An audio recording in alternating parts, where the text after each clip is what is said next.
Assalamualaikum warahmatullahi taala wabarakatuh. Bismillahirrahmanirrahim. Alhamdulillahi rabbil alamin.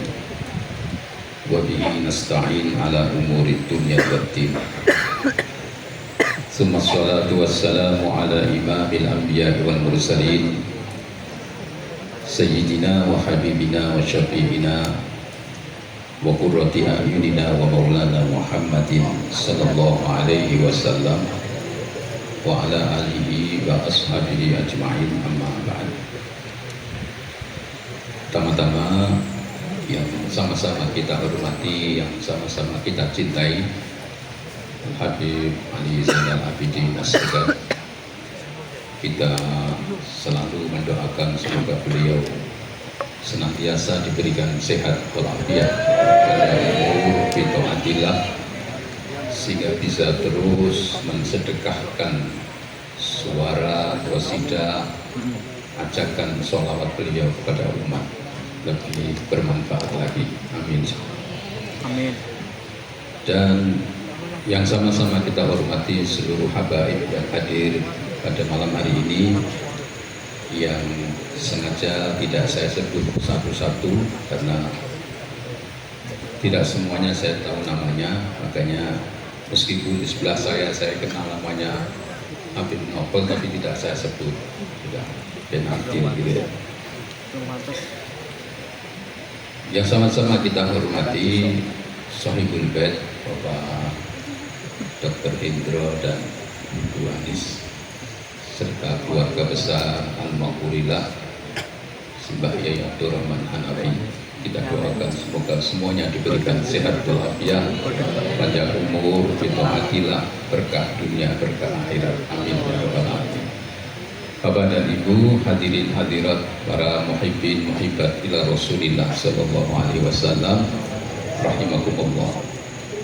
Alhamdulillah, kita bersyukur pada Allah Subhanahu wa ta'ala, malam ini kita bisa bersama-sama ikut mensyiarkan kegiatan rutin di kediaman Bapak Dr. Indro ini bersama Az-Zahir. Semoga malam ini rahmat Allah diturunkan untuk kita semuanya. Amin. Keberkahan diturunkan untuk kita semuanya. Amin. Amin ya rabbal alamin. Hadirin hadirat rahimakumullah, saya akan memulai dengan menyampaikan sebuah hadis.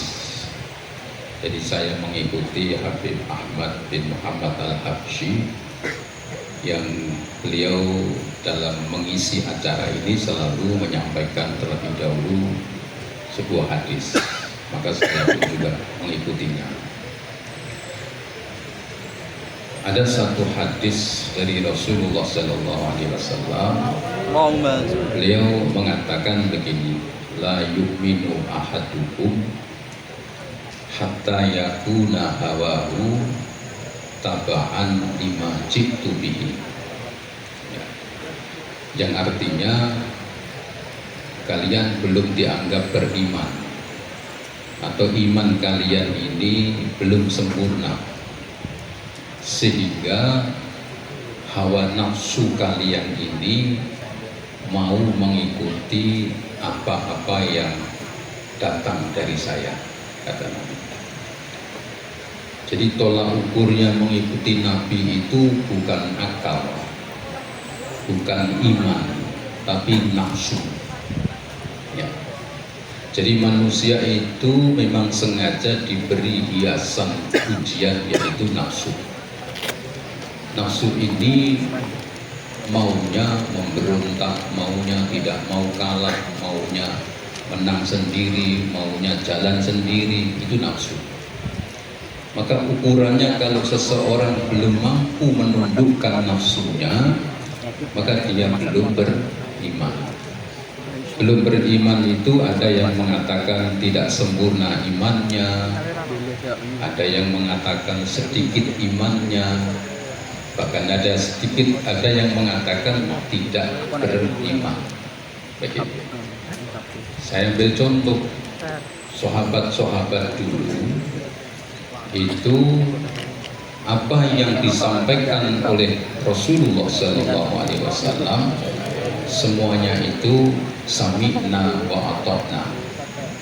Meskipun apa yang disampaikan oleh Nabi itu belum terbukti, meskipun belum terbukti, tapi mereka sami'na wa ata'na.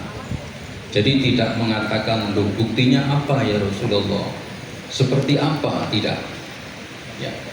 Misalnya begini, saya sering mencontohkan, Nabi itu pernah bersabda, inna fis siwak arba'a wa ishrina fadilah. Sesungguhnya di dalam siwak itu ada 24 keutamaan. Nabi tidak merinci pertama ini, kedua ini, ketiga ini. Sahabat tidak ada yang bertanya seperti apa ya Rasulullah, tidak. Karena semuanya itu beriman, sekalipun nafsunya ini penasaran, sekalipun nafsunya ini bertanya, apa sih siwak kok ada 24 keutamaan, walaupun belum terwujud, belum terbukti, tapi mereka sami'na wa ata'na, itu bukti keimanan. Dan sesuatu yang datang dari Nabi, baik itu lewat Al-Quran ataupun Al-Hadis, mereka tidak ada yang menentang. Misalnya ya, kalau lelaki itu maksimal nikah sampai berapa? 4 ya, lima toh. Tapi Nabi punya istri berapa? 9. Tidak ada yang protes, karena semuanya yakin bahwa ini yang disampaikan oleh Nabi Muhammad adalah juga dari Allah Subhanahu wa Ta'ala, kan begitu. Jadi nggak ada yang protes, loh kami kok 4, jenengan kok boleh 9, tidak begitu. Nabi juga mengatakan bahwa istri-istriku ini semuanya disebut ummahatil mukminin, para ibunya orang-orang yang beriman, haram dinikah setelah saya meninggal. Mereka semua sami'na wa ata'na, nggak dipikir, nggak diapa, nggak didepak. Itu bukti orang yang beriman kepada Allah Subhanahu wa Ta'ala, begitu ya. Jadi kita ini kalau menerima ajaran-ajaran ya, maka kita berusaha menekan hawa nafsu kita. Kita kedepankan akal kita kedepankan iman kita, sehingga hawa nafsu kita ini bisa kita tundukkan. Apalagi di zaman sekarang ini, Zewu tadi Habib Bidi mengatakan, wis terangke akhlak-akhlak wae sing apik iki, ora usah nyinggung-nyinggung masalah-masalah sing kek rame gitu ya. Tapi saya tertarik sedikit untuk menyampaikan ya, supaya kita ini tidak bingung, karena orang-orang itu kayak termakan dengan medsos yang katanya seolah-olah ini ya, menurut saya ini kan golongan di itu gitu. Orang ngomong jopo tuh ya, kamera ya, so dilakukan di YouTube cakal ya. Ini kan kayak ini nyuwun sewu ya, tentang penetapan nasab ini yang paling akurat ini dengan tes DNA ya, begitu ya. Kita akan mendengar jadi ahli nasab itu mengatakan tes DNA itu hukumnya haram. Kenapa kok dikatakan haram? Karena kalau dituruti tes DNA ini jadi berbahaya.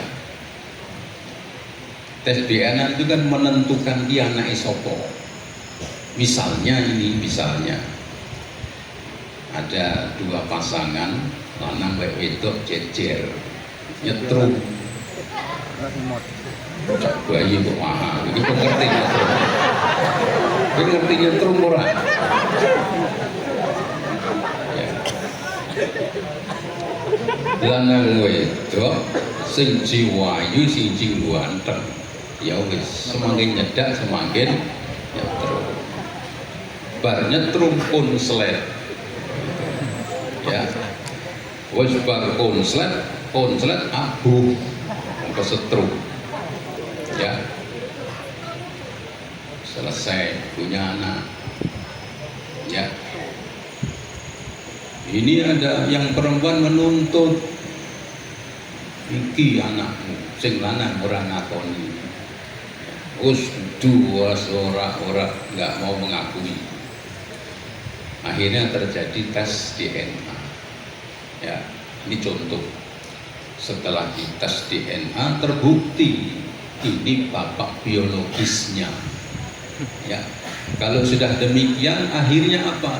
Ini anak perempuan atau anak laki-laki. Kalau perempuan bapaknya ini menikahkan menjadi wali. Padahal anak zina itu bapaknya tidak berhak menjadi wali. Kalau dinikahkan dia walinya sah apa tidak? Tidak. Berarti haram apa tidak?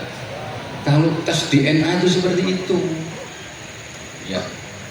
Kalau ada sengketa dan sebagainya, kemudian ini dites DNA menjadi anak biologisnya, dia menjadi memiliki hak waris, padahal dia bukan anak yang sah. Dalam Islam itu anak yang tidak sah itu tidak mendapatkan waris. Makanya ulama-ulama ahli fikih mengatakan tes DNA untuk menentukan nasab itu hukumnya haram, karena bisa disalahgunakan. Jadi kita ini mesti hati-hati, artinya jangan sampai kemakan. Kok kayak ya bener ya, kok dites ternyata biologinya itu J, menjurus ke ningone Yahudi. Ya. Sudah 1400 tahun dari mulai Mekah, pindah Madinah, pindah Yaman, pindah Irak, pindah ningone Korea. Iki getahe campur kono campur kene. Ya. Kalau toh misalnya tes DNA itu benar menyerupai orang-orang Yahudi, ada benarnya juga. Karena semua itu akan ditarik ke atas sampai kepada Nabiullah Ibrahim alaihissalam. Nabi Ibrahim itu punya putra dua, satu Nabiullah Ismail, satu Nabiullah Ishak alaihi wassalam. Ini kedua orang ini, kedua manusia ini sumber darahnya itu dari Nabiullah Ibrahim alaihissalam. Jadi keturunannya Nabi Ismail dan keturunan Nabi Ishak ini ada kesamaan, karena kalau ditarik ke atas nyampe kepada Nabi Ibrahim. Betul nggak? Jadi kalau ada orang Arab dites kok nyambung ke Yahudi, ya pantes wong biyen nenek moyangi sumbere padha. Kan begitu. Jadi nggak bisa nek terus kok harus tes DNA pasti begini, nggak bisa. Itu sudah dia lakukan tes itu ngawur kono ngawur kene, jadi nggak bisa. Maka hadirin hadirat rahimakumullah, yang terpenting bagi kita bagaimana apa yang sudah kita lakukan selama ini kita lanjutkan. Nggak usah terpengaruh nonton medsos ini dan itu kalau saya perhatikan ini wong dong golek duit kabeh. YouTuber itu loh, wis semakin mbok tonton, wis semakin sugih denen. Ya. Dia semakin mencari sing model waneh-waneh, sumber sing nyeleneh-nyeleneh. Ya. Itu semakin dia mbok tonton semakin itu duit. Orang peduli sing menang di orang peduli. Karena dia padha wae orang ngerti agama isine penting golek duit. Zaman saya ingin golek di tangel jadi YouTuber tambah langsung sasi itu duit saka YouTube ini 1 miliar. Bayangke, kuwi duitmu kabeh itu. Nah, jadi hadirin hadirat rahimakumullah. Ajaran-ajaran yang sudah kita ikuti ini terus kita kembangkan, terus kita istiqomahkan. Jangan sampai gara-gara seperti itu kita jadi berubah. Ya. Jangan sampai mengikuti emosi. Nek wis emosi njuk akhirnya jangan dipakai, dipedhot sak maceme. Masya Allah. Wis sing mau dipidin tungak kene iki cuman dohir tok. kudune tambahi minus siji sing loro atine muga-muga waras. Lah soalnya nek wong loro atine iki angel dikandani. Ya toh. Oh sing ditungake bibite untuk diri tok sehat, ora greges, kan awak-awak kabeh. Sing durung ditungake kuwi sing atine do loro muga-muga waras. Amin Allahumma amin. Sing arek mumet ning ngono kuwi. Ya. Jadi kita ini malah Masya Allah, mbek tonggo malah penteleng-pentelengan. Sing asale nunggu bareng, saiki wis ora gelem bareng. Jadi ini fitnah dunia seperti itu. Nah, kita kembali kepada ajaran-ajaran. Bagaimana di dalam ajaran Maulid Simtuduror ini? Ya, akhlaknya Rasulullah Sallallahu Alaihi Wasallam kita ikuti. Orang mulia itu bukan karena nasabnya. Orang mulia itu karena akhlaknya. Yang sudah begini silahkan begitu, yang begitu silahkan begini. Kita sendiri mari menata akhlak kita. Kita mulai belajar lagi bagaimana ajaran-ajaran Rasulullah Sallallahu Alaihi Wasallam, bahwa Rasulullah ini semuanya istimewa. Ya, tampannya Nabi ini tidak ada yang menandingi. Ya, bahkan Nabiullah Yusuf alaihissalam, ya, itu kalah tampan dengan Nabi Muhammad Sallallahu Alaihi Wasallam. Kecerdasan Nabi Muhammad ini luar biasa. Kecerdasan Nabi itu terlihat ketika beliau mengatur perang. Dulu nek perang iki kaya wong tawuran, kaya cah sekolahan tawuran, biuk. Tapi Rasulullah Sallallahu Alaihi Wasallam berperang 300 orang melawan 1.500 menang. Ya, 900 melawan 10.000 menang. Karena apa? Perangnya itu diatur oleh Nabi dan itu taktiknya tuh berubah-ubah. Ini kecerdasan Nabi. Satu ketika Nabi menghadapi musuh yang sangat besar, Nabi mengatur ono sing kon munggah ning gunung kon nggawa watu. Ya. Sahabat tidak bertanya, enten napa kok kenging munggah? Wis pokoke munggah. Wong 200 kon munggah, nggawa watu kabeh. Ya. Nanti begitu pasukan musuh masuk dilempari batu. Wis balangi tok. Ngomongi pokoknya bismillah ya Allahu akbar, niati balangi setan. Begitu dilempar mereka kacau, pasukan panah masuk, wer, tambah kacau, pasukan inti masuk, bles. Nah, itu taktiknya berubah-ubah. Ini kecerdasan Nabi Muhammad Sallallahu Alaihi Wasallam. Semua keistimewaan Nabi yang dipuji oleh Allah Subhanahu Wa Taala, wa innaka la'ala khuluqin adzim.